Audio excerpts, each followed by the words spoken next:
G'day. Can I talk to you about caravans and churches?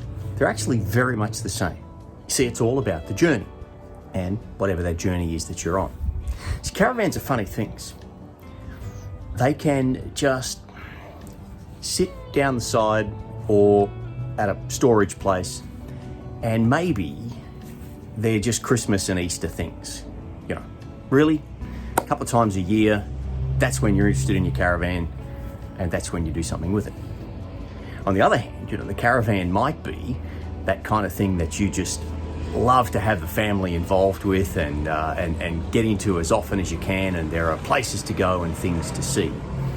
And it depends, kind of how the journey is for you and what you need for that journey, I suppose. So, you might be somebody who needs the great big caravan. Like it's the whole 9 yards. It's 10 meters long, and it's got dual axles and off-road suspension, and it's air conditioned, and it's the all singing, all dancing. This will take you across the Simpson Desert, and there you go. And that requires commitment. That's big dollars. That is big dollars. So if you wanted to have a church/caravan like that, if that's the journey that you're going on, then that's about tithes and offerings and savings, and that's a great big investment. It really is. But it'll get you where you need to go if that's the journey that you're on. Whatever the journey is, whether your sense of this is, we're off to do great and spectacular things, or whether it's, I love sitting under the annex at the end of the day and sharing a cold drink with a couple of folks and checking out who can't back theirs into the caravan park. Or maybe it's being pulled up beside a quiet lake somewhere and just enjoying some peace and quiet in that. It's all about the journey. What's the caravan that you need?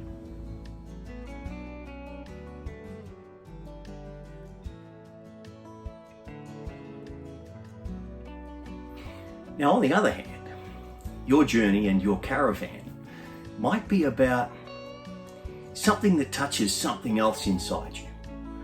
Maybe it's about fixing up an old school caravan, putting your energy into that. And maybe that will take some skills, even some skills that you don't have, but you'll have to develop them as you go along. It will certainly take your time. And maybe that's the kind of journey that's about just exploring your local area and being able just to hitch that thing up and head off and lend it to other people. It's easy to tow. Anybody can tow it. Get those grandkids and get them on the top bunk, and away you go. Maybe it's that sort of a caravan, and it's that sort of a journey that is there for you. And that requires a different kind of investment. That will be about time and skills and energy and effort. That's probably stuff that's not about the big dollars, but it is about a different kind of investment and a different kind of giving and commitment to enable that journey to happen. And really, that's our story. Now, a friend of mine I was talking to, and many of you would know, Scott Guyatt, actually touched a nerve with this the other day. He was looking at what's been going on with Dorothy here, and he said, we used to have an old caravan, but it was just so much work, and we're always having to do something, and we gave up on that. Is that a story of church? And what's our story? Now, Bell's didn't set out to be the 30-foot off-road dual axle, air-conditioned, with television set caravan. That's not our journey. We did set out to do something perhaps old school, something simple, something that is easily shared, that takes us on a journey and explores deeply and often just what's happening in our local area, and it's fun and it's not rocket science. But it also requires of us. What are the skills that we have? What are the skills we don't have? What's the time and the energy we're prepared to put into getting this thing on the road and being on the journey? Not just the idea of a caravan, not just the idea of a church, but being on the journey.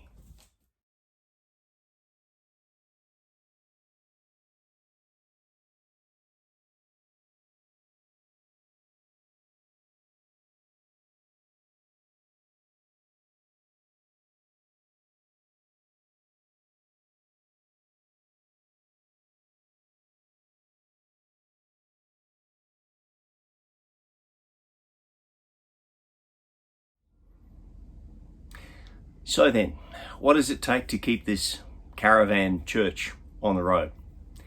Well, there's a couple of wheels. One of them may be really important. The other is vital. And here's the thing. It's about what we bring to this project. And it doesn't need to be a perfect restoration. It needs to be a thing that uses our skills, develops our skills, and brings joy not only to ourselves but to others. There are people who will be blessed by making use of it and being a part of the project. That's life in a church. Now, the leadership of the church and keeping this thing on the road. There are a couple of things. If we want to be a church that says we touch the lives of 200 people, and that's still what we have in mind. It's small to medium-sized groups of 30, 40 people and a number of those, and about 200. What are we doing towards that? How are we leading and serving toward that? There's a couple of ways in which a church like that can function. And one of them is to have a half-time or full-time pastor. The idea that we would have paid people who bring skills in leadership, whether that be pastorship, administration, whatever it might be, but that costs. There's no question about that. And at the moment, we're not really able to afford that. At the moment, we are blessed by the giving of other churches around the country who provided a mission grant for us. And that mission grant runs out 18 months, 2 years at the most. And then another church will hopefully be blessed by that grant. So we need to be able to stand on our own 2 feet by then. And at the moment, we don't. So, do we have a church in 18 months' time that will have a half-time paid pastor or even other staff as well? That will be up to us and about what we give and what we contribute into that. Now the other is, and it's not an either or, ideally it should be both, but a church that has a wide range of people who bring their skills in leadership. The church can invest in developing that leadership. What is it that you might bring to the project? I have no idea how to change wheel bearing grease. No clue at all. Kevin Dean gets alongside, we got our hands dirty and we got that done. I have no idea how to lay flooring here. That's yet to happen. Phil Williams, he's a flooring guy. He knows. It's how church works as well. It's how church needs to work in order for it to grow and have a future. So that's our thought. And as I say, it begins in January.